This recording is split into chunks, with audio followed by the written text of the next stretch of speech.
මගේ ත්‍රිකෝණේ එයා අනෙක් ත්‍රිකෝණෙට අංග සමයි පාද තුනකුයි කෝණ තුනකුයි ත්‍රිකෝණයයි ත්‍රිකෝණ දෙකකුයි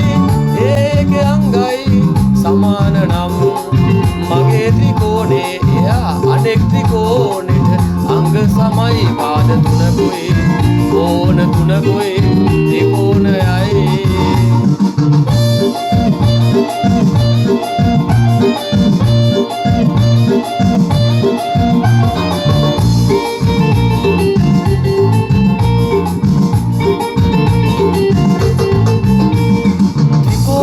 පාද දෙකයි එය මැද කෝණය තව ත්‍රිකෝණයක පාද දෙකයි එය මැද කෝණෙට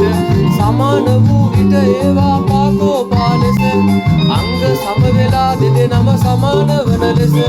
සමාන වන ලෙස සමාන වන ලෙස අංග සමයි සමාන වන ලෙස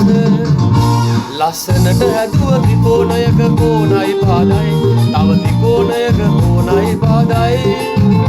එකිනෙකට සමානයි නම් අපි එම ත්‍රිකෝණ දෙක අංග සමයි කියලා කියනු ඇත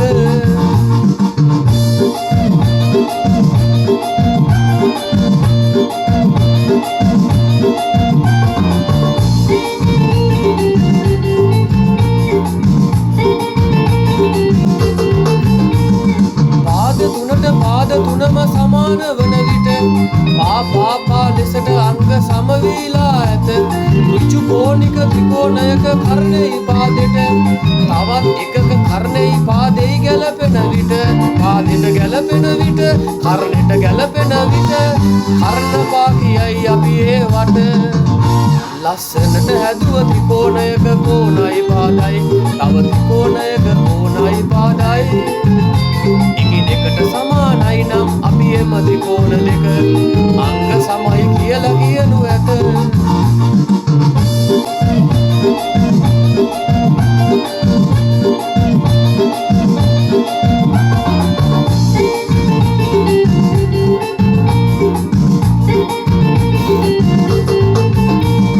ත්‍රිකෝණයක කෝණ දෙකයි ඕනම පාදෙට තව ත්‍රිකෝණයක කෝණ දෙකයි පෙරකී පාදෙම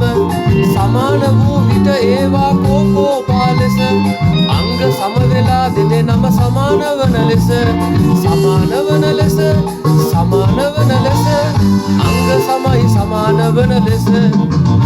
ලස්සනට හැදුව ත්‍රිකෝණයක කෝණයි පාදයි තව ත්‍රිකෝණයක කෝණයි පාදයි එකිනෙකට සමානයි නම් අපි එම ත්‍රිකෝණ දෙක